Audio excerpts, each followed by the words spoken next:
Welcome to Be Truly Heard with me, coach and voice expert Anne Leatherland. If you're a woman in business looking to speak with authority, warmth and authenticity, this is the podcast for you. We'll explore valuable personal growth strategies alongside vocal skills, so you can overcome confidence barriers and communicate what's inside. Your voice matters. It's time to be truly heard. Hello and welcome to this episode of Be Truly Heard. I'm your host, Anne Leatherland, and I'm speaking to you today with a bit of a hoarse throat because I've had a cold.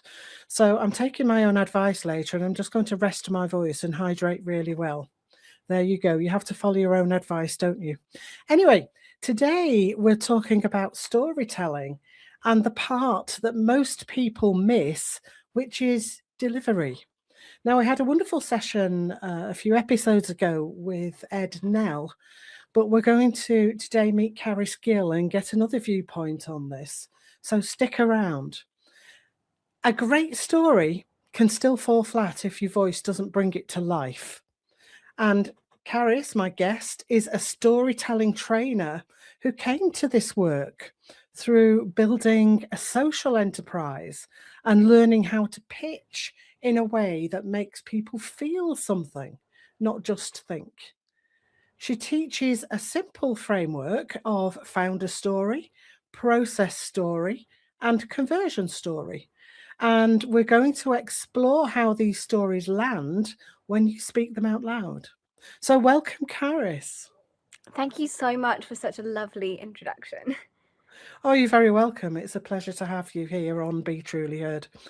So just to get us started, tell us a bit about how you came to be working in storytelling and a bit about your background.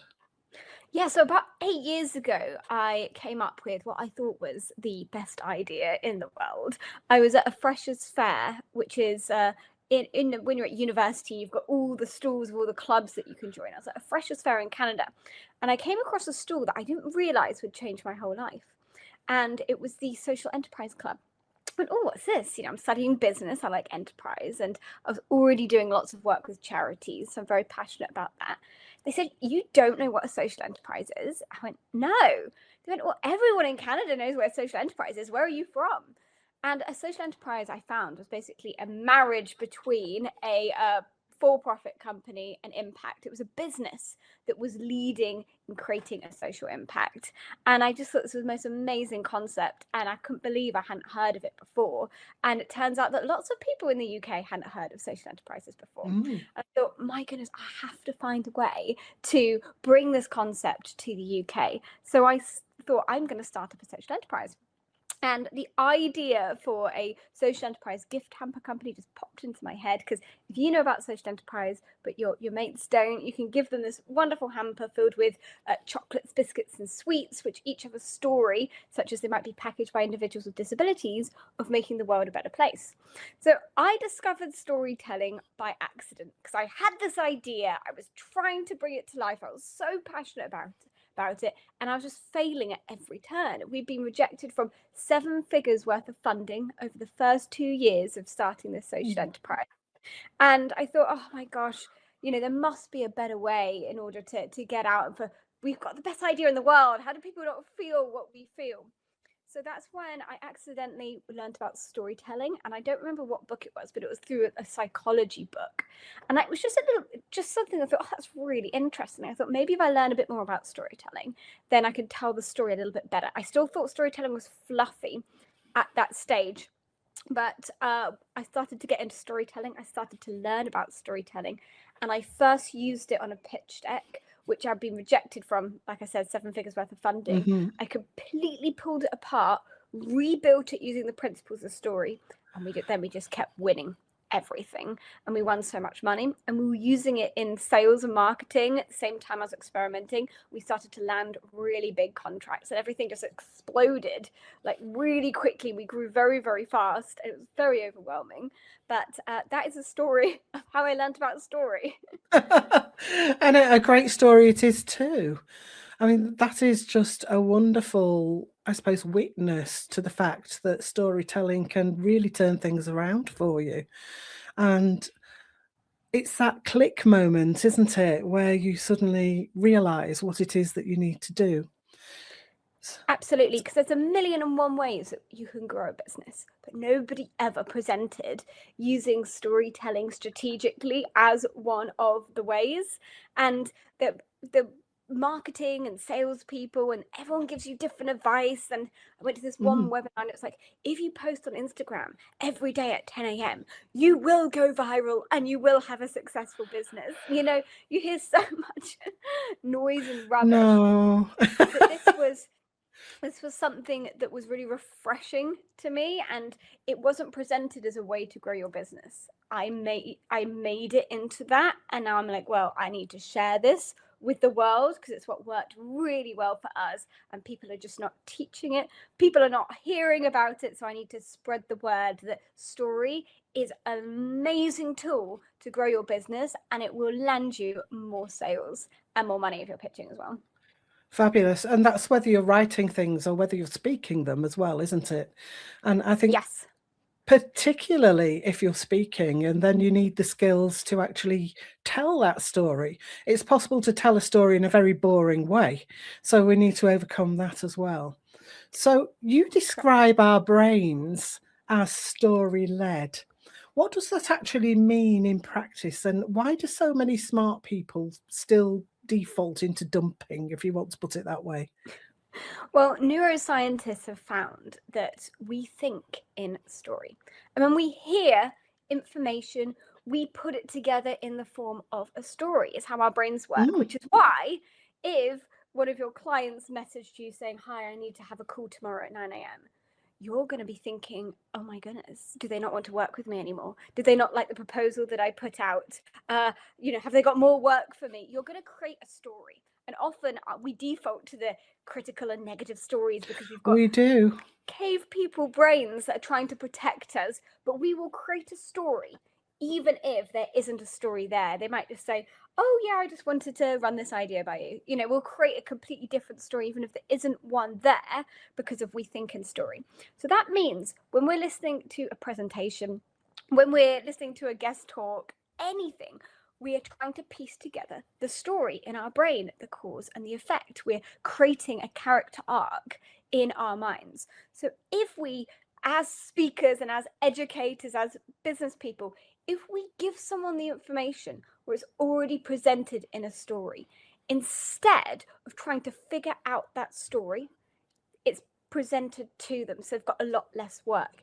And now something amazing happens to the brain when this happens. So when you hear someone info dump, or someone's info dumping on you, what's happening is that information is hitting your prefrontal cortex, which is acting like a very grumpy bouncer and criticizing that information.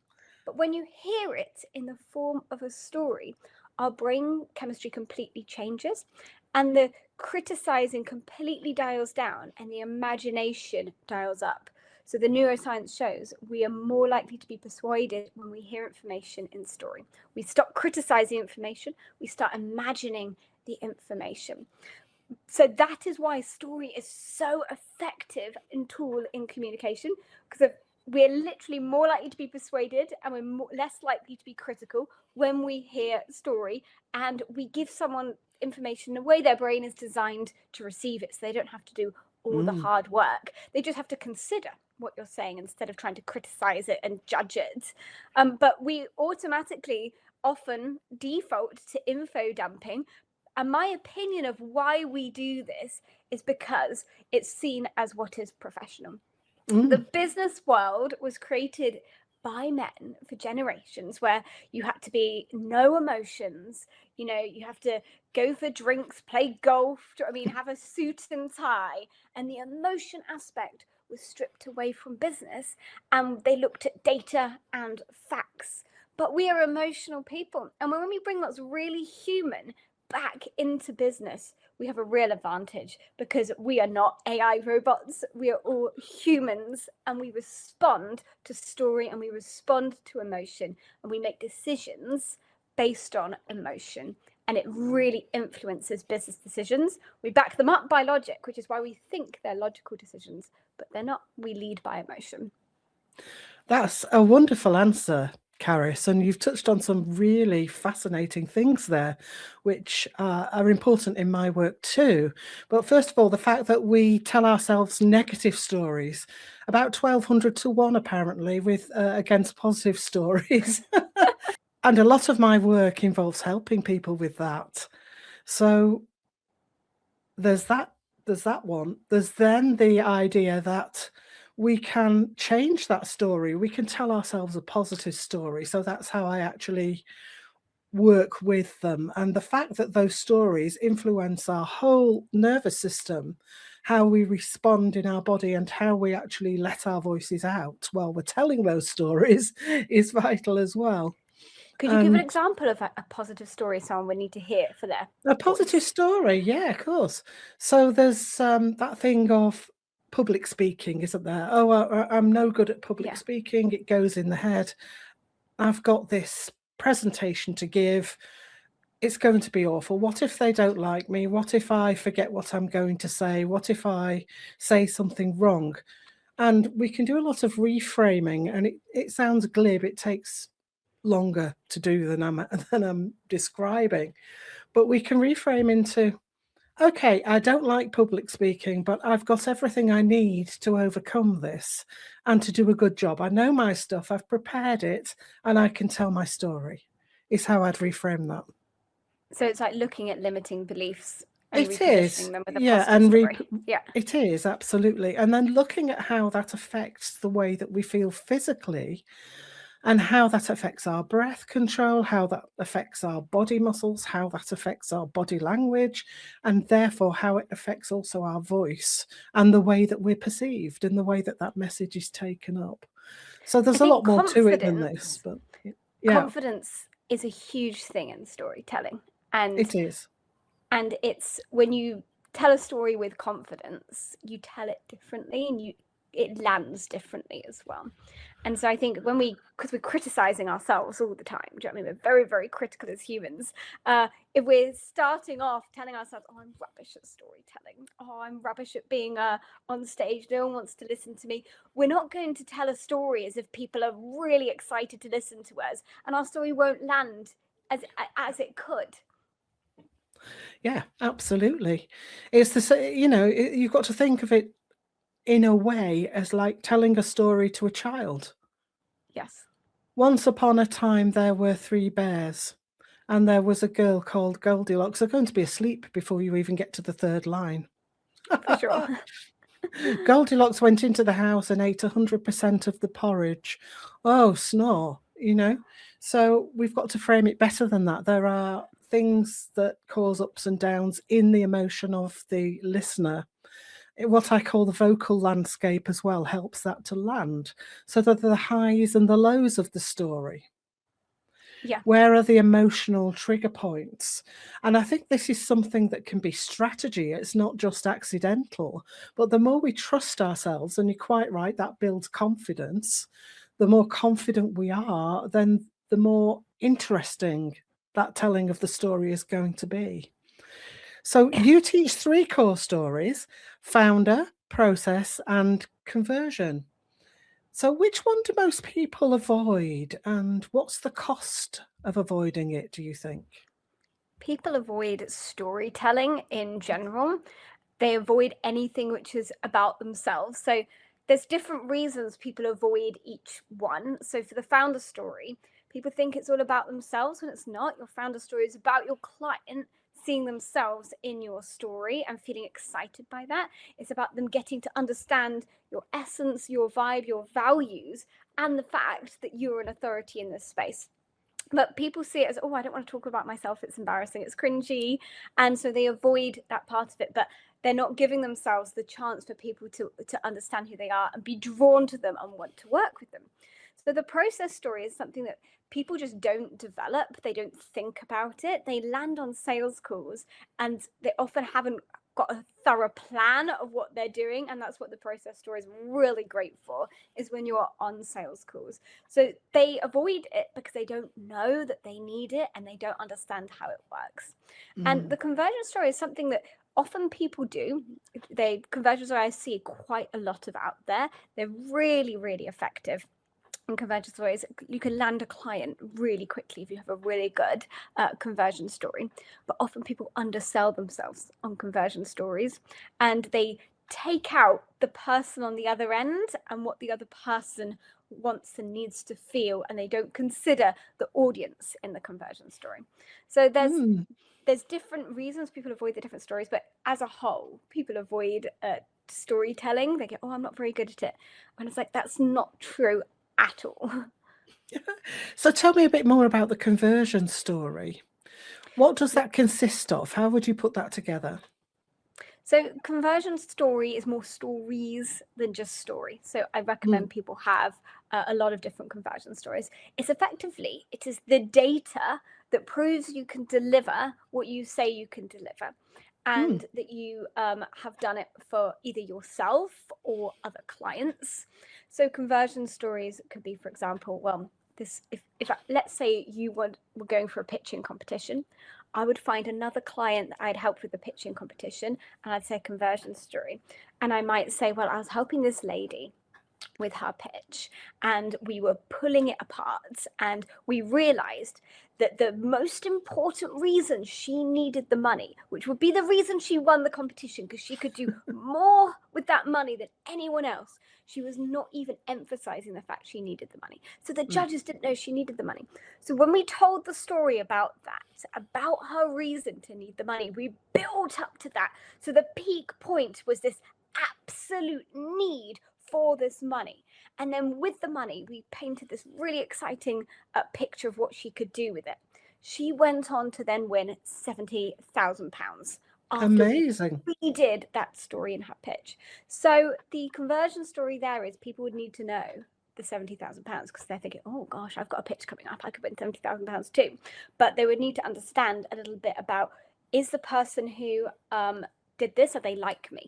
Because often people go, that's great, you could do that for someone else, but I'm not somebody else. Do you know what I mean? I need to see that I am also like that person in the story, that I have the same thoughts, feelings, fears, goals, and successes so far as the person in the story. Because while people think, oh, that's great, do you know what I mean? You could do that for someone else. Often people don't believe that you could then do that for them too. So it's about understanding the audience, understanding first their thoughts and feelings, then using an example, but you make the example as relatable to them as possible.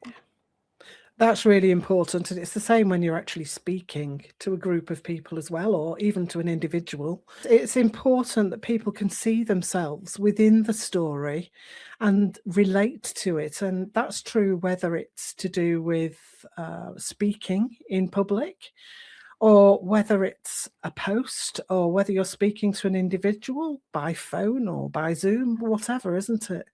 I think they need to get that, otherwise they can't really piece the story together. It's like watching a film.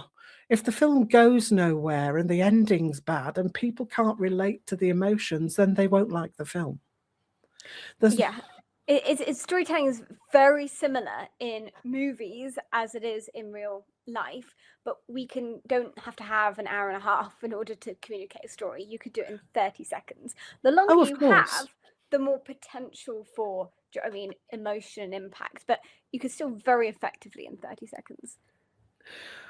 Brilliant. So where do you think people go wrong with delivery then? And what's one simple shift that makes a story sound real rather than rehearsed in your book? So I would say my one tip is relive the story as if it's happening. Lean into the emotion and experience it as if it's happening right now. So when I say I'm looking around the Freshers Fair, I'm looking around, I'm using my hand, and I was like, oh my goodness, how have I never heard of social enterprise before? And they were like, you don't know what social enterprise is. So it's living the story as if you're experiencing it right now for the first time, feeling what you felt at the time, and just experiencing it. It's very similar to acting in a way, but people shy away from that part of delivery, and it's a confidence thing that needs to be brought in. It's about trying it with every conversation you have. You can try it first with your close friends and family. Tell them a story and just live it and experiencing it a little bit more. Try hand gestures, try a dialogue, try voices, try emphasizing. But the tip is relive the story and re-experience it as if you are for the first time, because remember, the person who's hearing it is probably hearing it for the first time. Absolutely. I mean, I get right behind that. There's one little proviso, which is if somebody's telling a story that's very sad or about a time when they were hurting, or it's a very personal story. I had a client like that at one point, and she wanted to tell a story that was really quite disturbing to her. Well, it was a disturbing story generally, but there was a point to it. It was about energy and how she came through it. And we had to do that thing where you're still truthful and you're still going with the story, but you have to just sit on your own shoulder a little bit and look, because if you get too far into it, then you break down and you can't do the rest of your presentation or whatever. So we managed to get round that by looking at how to tell that story in terms of where to put the most emotive part. And what we did in the end was we got rid of it first of all. We made a bold statement. I said, that will make your audience go quiet and a pin will drop and you'll be able to take a deep breath and regather yourself and then just go into your main presentation and come back to the story later. But it won't have the spike, if you like, or the hurtfulness, because you've already got it out of the way. You've already broached it. So some of it can be to do with story structure, and some of it can be to do with just take a breath, just take a step back if it's something that you really resonate with and it's a difficult time in your life. I don't know what you think about that one. No, I absolutely. There's many different ways to go about this. To start off with, if you tell a story in the full way, hitting all the beats, people in the audience will feel how you felt at the time or how the character feels. So you can get people to feel immensely sad.